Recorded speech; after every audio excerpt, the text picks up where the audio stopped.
Ahojte, v dnešnom krátkom videu by som chcel ukázať, ako si urýchliť, respektíve zjednodušiť obchodovanie v tímových hrách.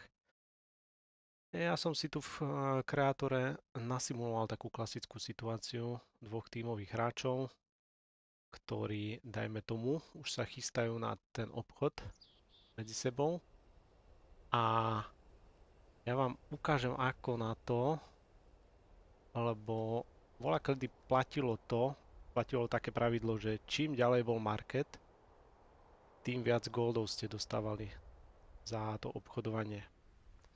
Lenže trošku toto pravidlo upravili. Vám to teraz predvediem, ako to vyzerá v súčasnosti. Postavím si market u seba. Môj teammate už má svoj market pri sebe, ale ja si postavím ďalší market rovno pri ňom. Kedy platila taká vec, že čím bol bližšie, tým menej nosili toho zlata. Ja už tu rovno naklikám nejakých trade kartov. Ukážem vám teraz, ako to funguje. Teraz by malo platiť, že odtiaľ vyskočí trade card, pôjde k teammateovi a zase sa sem vráti. Tu by mal dostať po starom, neviem, možno 1 gold. Odtiaľto keď vyskočí trade card, tak by mal dostať tu maximum na túto vzdialenosť. Wood, please.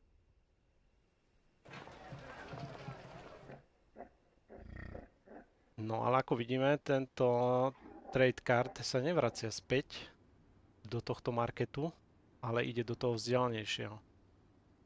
Týmto videom vlastne chcem len poukázať na to, že ak máme dostatok surovín a chceme urýchliť to obchodovanie, tak ideálne je postaviť market hneď pri svojom teammateovi a aj pri sebe a robiť z viacerých marketov naraz.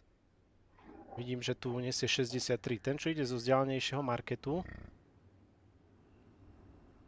berie tiež 63. Čiže teraz je úplne jedno, kde máte ten market postavený, ale vždycky sa berie do úvahy ten vzdialenejší, čo máte. Čiže ideálne je naklikať aj z toho blízkeho marketu čo najviac tých trade kartov